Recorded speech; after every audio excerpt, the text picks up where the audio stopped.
So do other people have psychic abilities? We all do.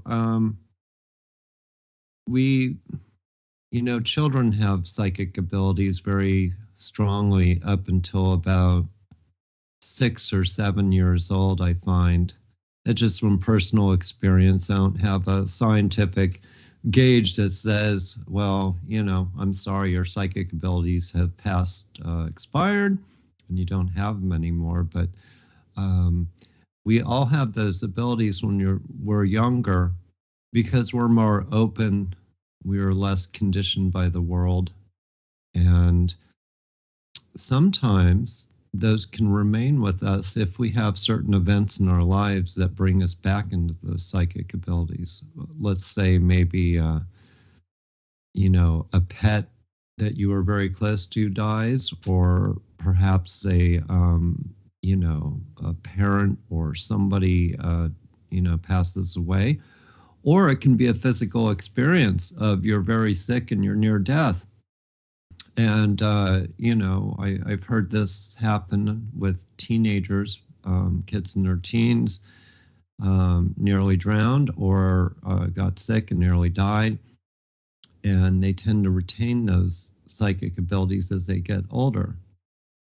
One of the problems is that when people get to be later in life, they're less open because they are so fixated on either trying to be successful or trying to stay afloat, or they're connected with so many other social environments that their senses become dull. So really, we're all psychic, but in order to magnify those abilities, you have to open yourself. And that doesn't mean concentrate, focus. It means opening yourself up to those messages. But when we're stagnated, then it makes it hard to have any kind of abilities. A lot of people don't even know that they're stagnated. Yeah. Well, I have a question about the stagnation. Are there any exercises or anything that could actually do to help them activate, more to that connectiveness? I think when we stop focusing on our own lives, when we stop focusing on the issues at hand, I mean, I do the same thing a lot of times too. I have all sorts of things that I might be worrying about at the moment, and my mind is focused on those. But let's say we take a little bit of a break from ourselves and we go into some creative venture, or maybe it's some video that we see, or maybe we go outside and watch birds flying. Or help someone do something, for thinking of other people, maybe even as a way, like doing things for others, and get yourself out of the picture as much, and focusing on not charity necessarily, but just other people. Mm-hmm. Well, a lot of people think, Todd must meditate a lot, and that's why he's got these abilities. That's not true. I don't meditate, actually. It has to do with I think inside of me, it has to do with tuning out. I think I've always had this ability. I remember when I was a young kid, my grandmother used to notice I would sit there and just stare out in space. And she's like, Todd, what are you looking at? And I said, oh, nothing. But my visual mind was going, maybe 1,000 miles per hour, and I was just staring out into space. And I always had this ability to kind of tune things out, and I think that's what connected me to this type of work. So if you want to, you don't have to meditate. A lot of times when I'm working on a case, I'm really engaged. I mean, but then there's this switch in my head that just completely tunes out and registers what's coming into me. And there's no way to really teach that. But I would say the most important thing for you to do is maybe to do some visualization, to testing yourself, testing your abilities is a way to make them happen even more. Because once you're confirmed that you have something that was psychic in your experience, then you can keep going. You can keep concentrating on that one thing that happened, and it gives you more ability. All it takes is just one experience to happen, and if you acknowledge it, then it brings your ability further along. Wow, that sounds like everyone has the chance, but we don't allow ourselves to do it. I have another question about kind of getting into things. When you do mediumship readings, can you connect with like a certain person, or that you want to talk to, or is it that they randomly come to you? Sometimes people don't even want to do a mediumship reading. They want to do a psychic reading about work. And then all of a sudden, I will start getting somebody that's around them in spirit, and that person will come about very strongly around that person. I'll describe them.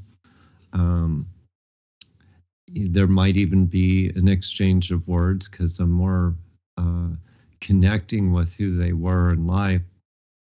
And then a lot of times people come to me because they are so intent on connecting with, let's say, a lost relative. They have to speak to them. They have to connect with them. And, I feel like such an idiot sometimes because when they come to me, I'm like, this person is not around you. Yeah, you're not paging them. You're not, it's like paging. I'm paging this person. So a lot of it in the mediumship realm has to do with, this person is kind of my Wi-Fi signal. So if they are, if their mind is on other things, then a lot of times that spirit energy, I can't really get it through them. But Interesting. It's like they're a conduit. Now, the reason why somebody who is not trying to engage with somebody on the other side and they come through is tells me that it has to do with where their mind and focus is. And it's also not pressing the question. I find that a lot of people tend to get a little short-witted about psychics because of all the bad experiences they've had with them.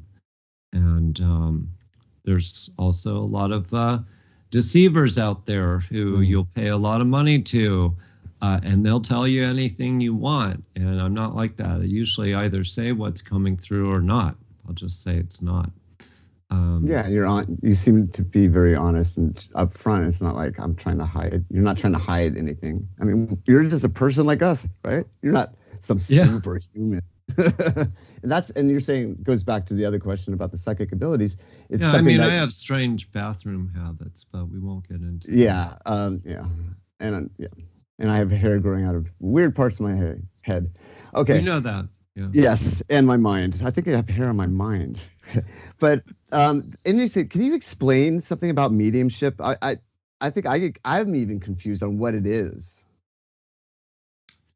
Well, some people are psychics who see visually. They hear things. And they have the ability to see future events, past events, that kind of thing.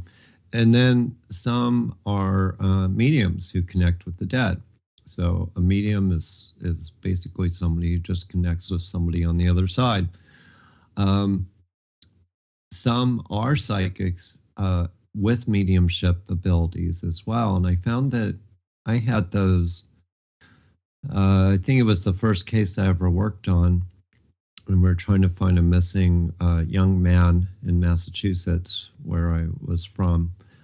And I was connecting to the location and to what he saw. The only thing was I didn't know he was dead at that time, but I felt he was pretty bad. he could have been going through the final stages, but he did describe to me where he was, and that's how we found him. So connecting with the other side, it's all unconsciousness. It's layers and layers. There's a whole world around us that we do not see, and we go to an old house or something, and we just get kind of creeped out. There's just a feeling that comes over us. That's the unconscious world, which is actually as true to life as our world here on Earth. Some people in life were more vibrant. They had maybe kind of a higher energy internally in their soul. Sometimes those people come through in the mediumship reading stronger than a person, let's say, who is very quiet, or maybe somebody who, just wasn't all here in life and really felt they wanted to go to eternity for whatever reason. We are on the other side who we are here, and that I do know for sure. So you're actually talking about the other side is actually what we call death here. Mm-hmm. Interesting. So we don't go off somewhere, it's here. We don't go anywhere. Yeah, we're right here. I mean, you might be buried at a cemetery, 5 miles from your home. That's your body, but the spirit doesn't become one anymore. It's spread out. It's kind of multitudes of spirits in one. That's why sometimes, let's say somebody's husband's living overseas and they connect with their dead mom, but you're also connecting with the dead mom, and you live in Florida or somewhere. So you're kind of thinking, well, how can this dead person communicate overseas and then communicate with me? It's because we're not just one unit anymore. We're spread out in many spirits. We might even come back as a child again.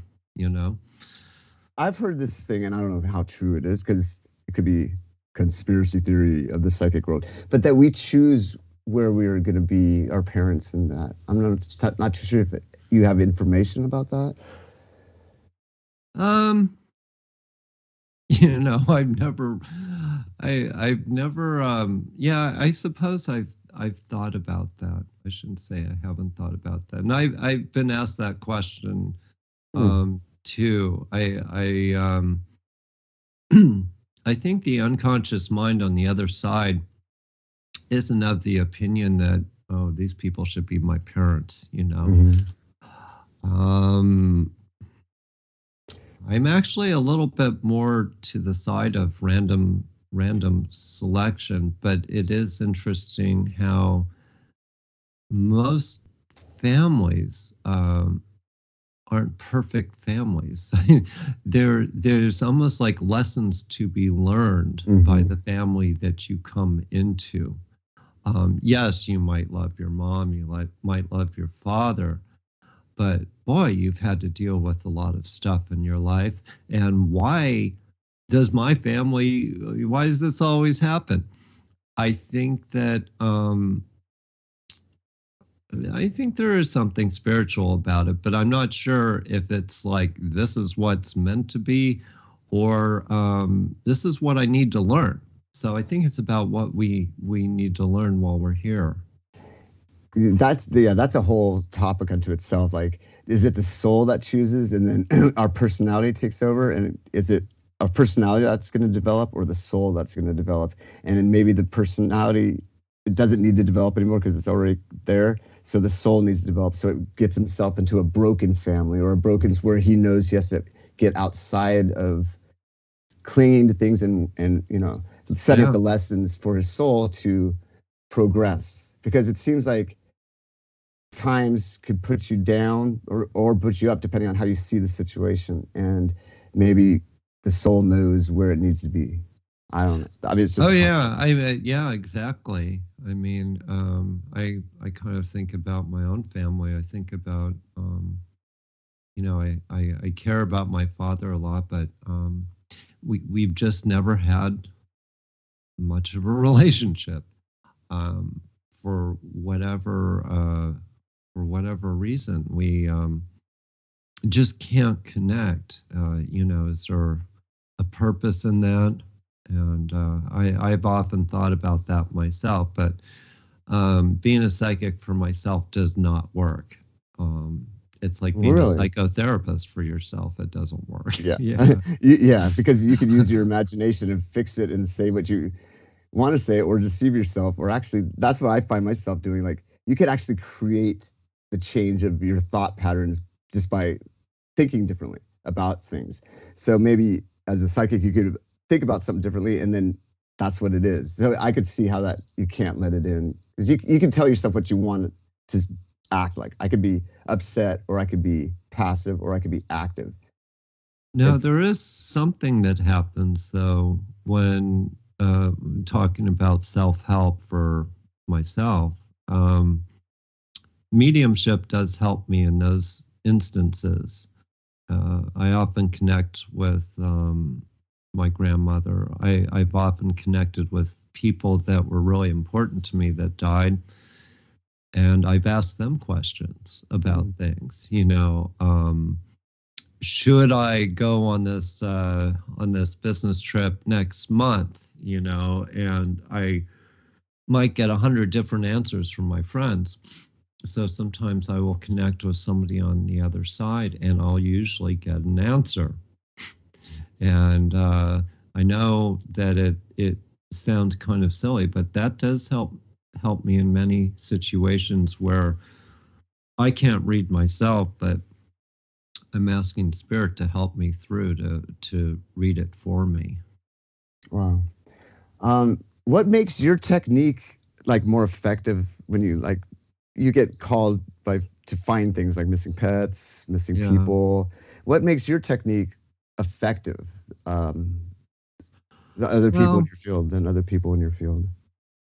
sometimes you know, people will seek out somebody to find a pet that's more of a communicator. Pet communicators are people who have a very good ability to connect with pets. But I can tell you from experience, I communicate with pets as well, but that doesn't help find them. The pet is completely a different pet than when he was in your home. He's in the outdoors. He's lost somewhere. He goes into instinct mode. And also, pets communicate differently than people do. So that's they don't have the same um, they just don't have the same personality that we do in our own lives. So when I'm finding a missing pet, it's kind of like I'm looking like a bird up in the sky, and I'm looking down at the terrain, and I'm looking at trees, houses, street signs, that kind of thing. And it has been the most effective way for me to try to find anything or anyone that's missing is what they'll loosely call remote viewing. And remote viewing is just another word for um, fine tuning your skills to find physical places. uh, and some people even draw it out on a piece of paper, that kind of thing.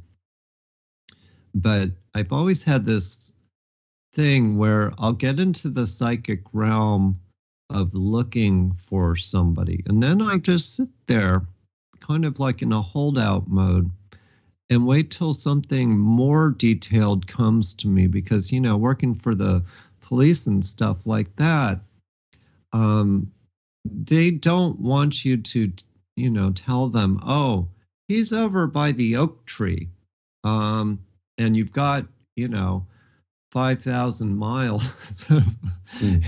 whatever kind of terrain to look over. That's not going to be helpful information. So what I do is I wait for little details that come to me that will give them something very relevant to find. So it's kind of a technique of working on the exterior, getting a little bit of a generality of a place, and then fine tuning it to say, oh, well, I'm getting a street with the letter D. If that's not specific enough for you, well, I am seeing that's where the power line structures are coming through, very large ones. Or I might say, there is a restaurant named after a woman right on the corner there. So I'm trying to be as specific as possible in this work. And I guess part of it is my persistence. I would not give up. I would do it until I actually got it done. And, I cannot believe how many rescued pets and found objects and people and stuff I have found since I first started. It almost seems kind of just unbelievable in many ways. But there's the doubters out there that that still think, oh well, that's all phony, that's all fake. Mm-hmm. Well, by verifying it yourself, that's when you could actually say it doesn't matter what anyone says. I know what's real for me at that moment. Can you explain that dimension that you go into at all? That when you're seeing this, I mean, you did as a bird's view, but I'm just curious: is it actually a dimension, or is it within your a projection or a black screen? It's kind of interesting. It's kind of like I'm sitting here, like if I'm looking at your house or something, and I have not been to your house, and I'm walking through the front door. I'm kind of looking at little details and this and that. Sometimes I'll smell something, I'll smell, hey, there's food cooking in the kitchen, or fresh paint, something like that. So I'm visually walking through, and I'm noticing, different parts of the house, and then that's how I've found objects. I just found somebody's keys for them recently, and I kept telling her the keys are on a white, soft surface. I just felt it was something soft. Now, her whole house wasn't white, I know, from what she told me. And then she finally found the keys, and they happened to have been on her white comforter on her bed. Probably in all other aspects. So it was probably underneath the down a little bit, the ribs, but something like that. But it does creep me out sometimes when I am walking through people's homes, and then the mediumship comes through when I'm walking through, and I sense a very a spirit energy in one corner of their house. Like if I'm walking through your house, I'm seeing the level of activity is like in your kitchen. It's like your mom or somebody it's like around the kitchen area. I feel it's very prominent in that house. And then I'm going towards the right side of your house, and I'm seeing a room over there that's very frequently used. I don't know if the right side of your house, when you walk in the front door, is that where your room is? All the rooms are that way, actually. Oh, all to the right? When you walk in, yeah. Okay. All right. So the right side seems significant. That at least tells us. Because if I told you, okay, the level of activity is totally on the left of your house, you'd say, well, there is no left of the house, know?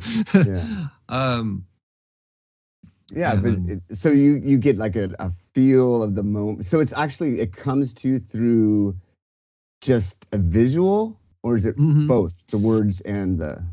Mostly visual. Sometimes words will come about. I was doing a reading recently for this woman, and she wanted proof of her husband who died, and I was going through generalities in the reading and some specifics, but it really wasn't until I hit on one specific thing that she said, oh, okay, he's definitely there. Apparently he was a handyman. Okay, so he did all the work on the house.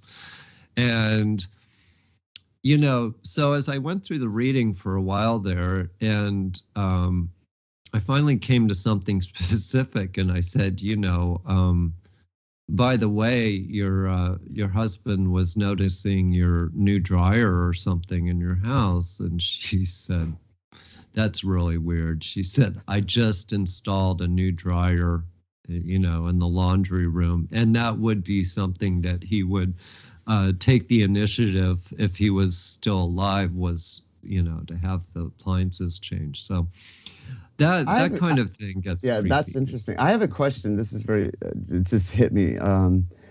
So when you're alive, do you feel as alive when you're dead? I mean, do you know what I mean? Do you feel? I think you do, actually. I mean, look, we when we see somebody dead, they're asleep. They're not basically. there. Actually. Yeah, I mean, the spirit's totally gone. Yeah, I do sense, and I can only go by what I see from the mediumship, but I feel that they are quite alive.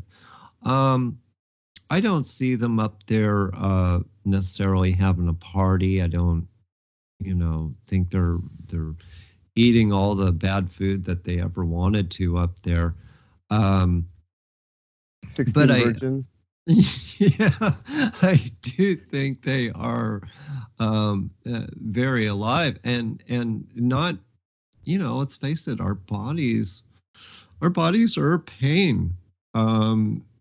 They get sick, we wake up in the morning, our back hurts, we get tired in the afternoon. I mean, our bodies are a total burden to us 24/7. It does make sense.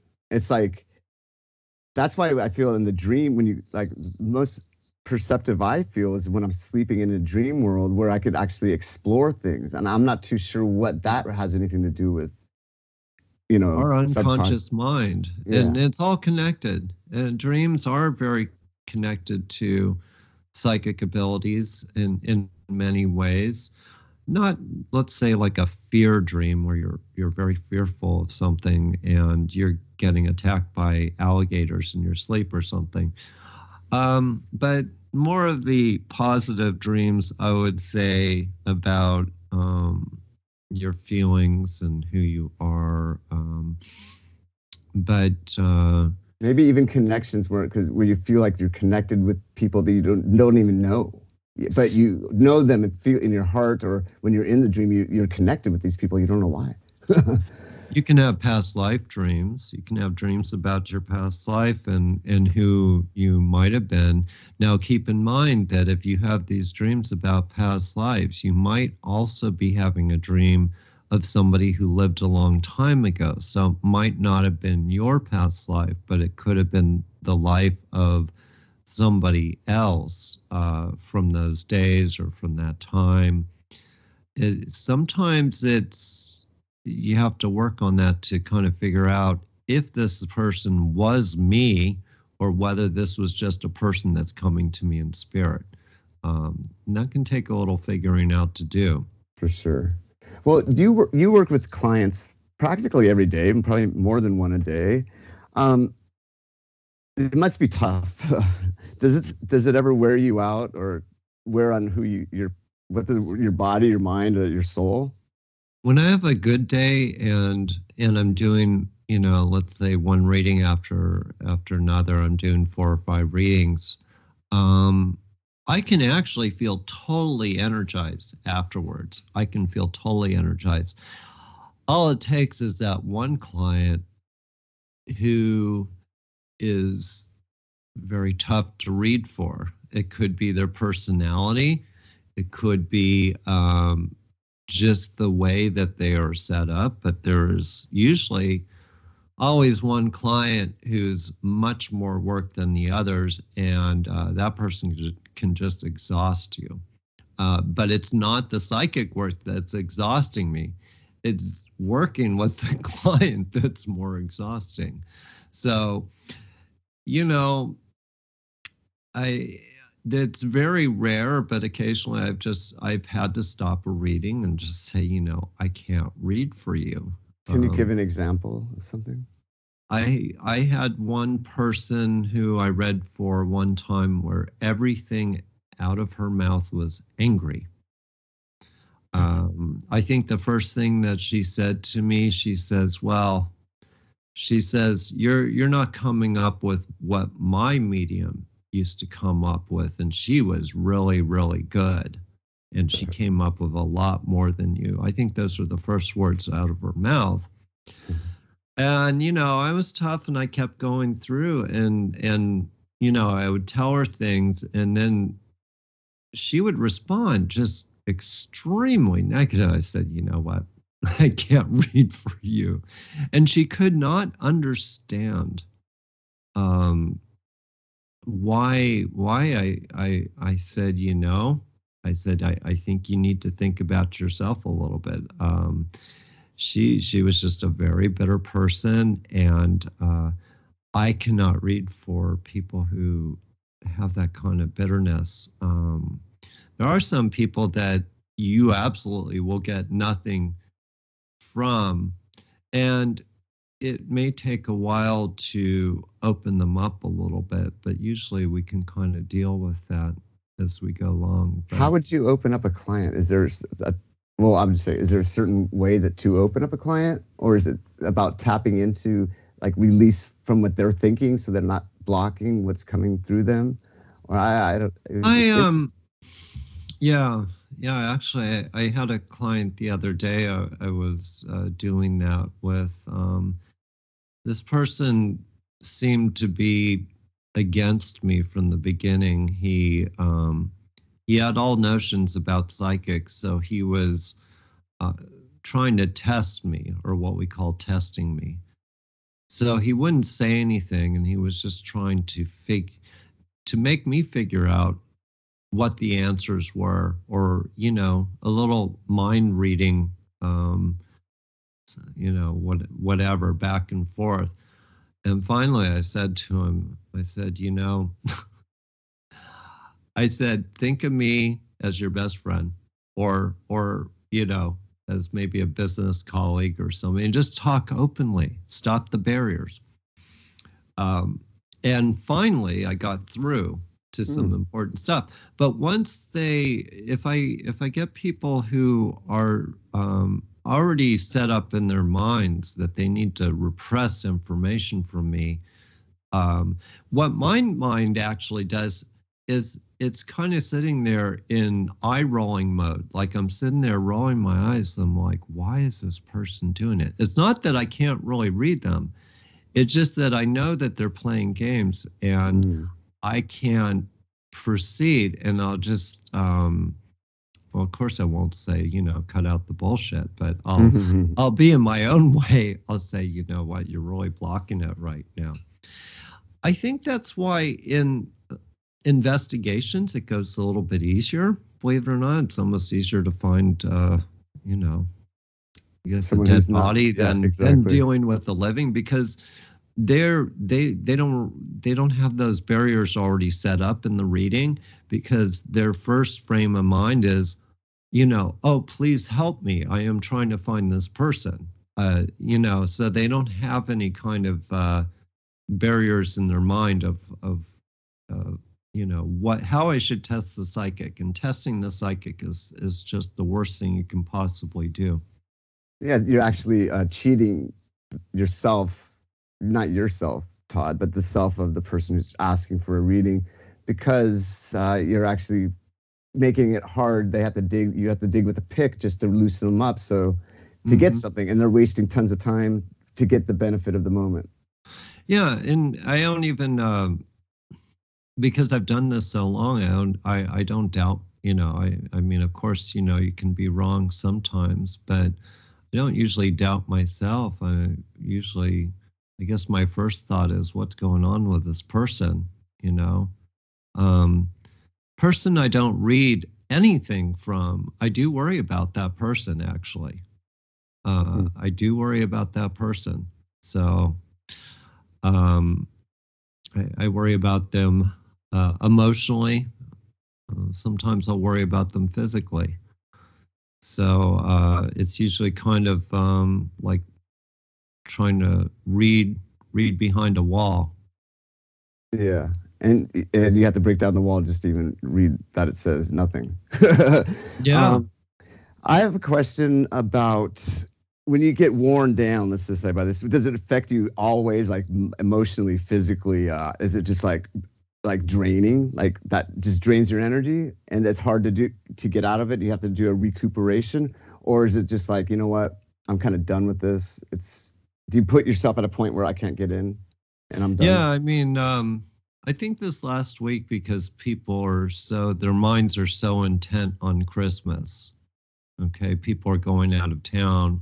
I'm sitting there doing a reading, and I can see a million thoughts going through their heads. That was a very draining week. The last week, we're coming upon Christmas this week, and sometimes I just have to kind of walk away from it and wait till everything settles down again. But yeah, I get those moments where I need to take a little rest from it. I'm not one of those though that I can actually handle quite a few people during the day. It doesn't affect me at all. Like, how many Uh, people can you do it? I mean, have you done in a day? oh, I've done anywhere from 6 to 10 people a day, Wow. and depending what kind of thing. Some are email readings, some are 15-minute readings, and a lot of people that come to me actually have been coming to me for years. So I have some people that it's kind of like just checking in, Hmm. and so it's not a reading from the start. It's more a reading from where we left off. Hmm. And you don't even take notes or anything. You just kind of go with it. Yeah, I don't take notes. They can if they want to, um, but I've So you're like actually this psychic ability type that everyone has within ourselves is actually like a computer system that's connected to everything, and we just tap into it.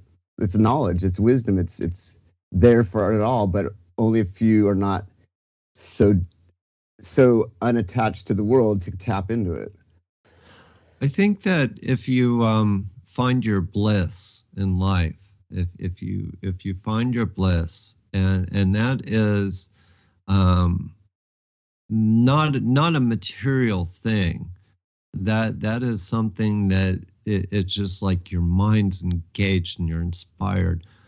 Um, I think that kind of thing will help open you up and make you more intuitive.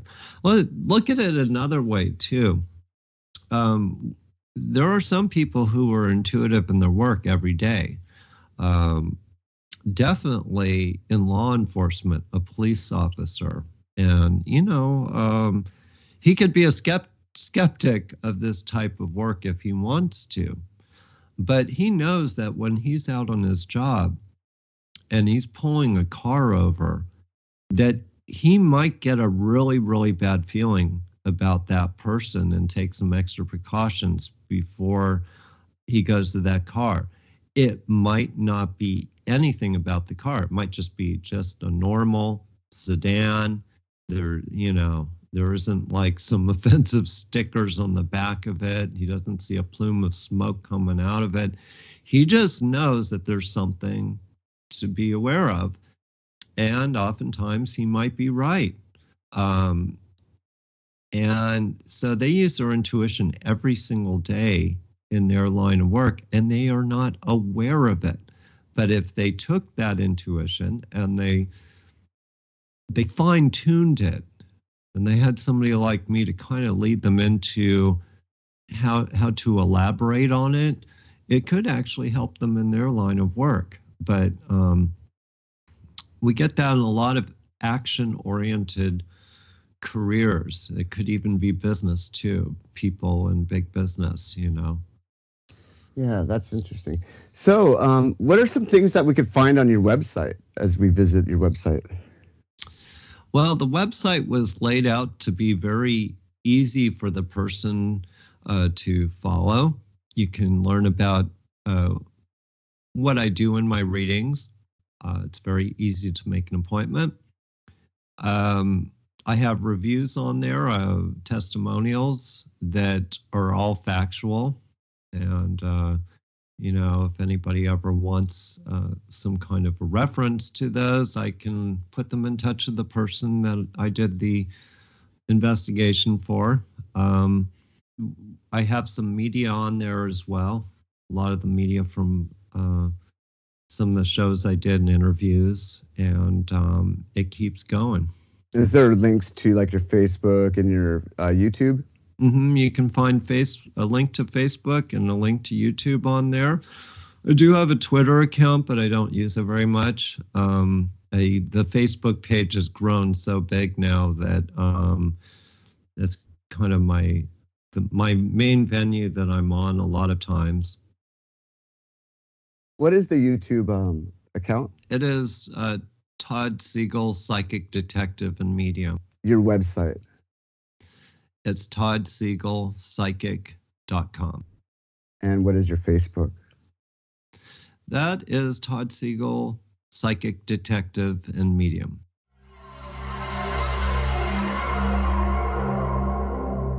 If you are interested in booking a reading, please go to my website at toddsegalpsychic.com, and I look forward to speaking with you.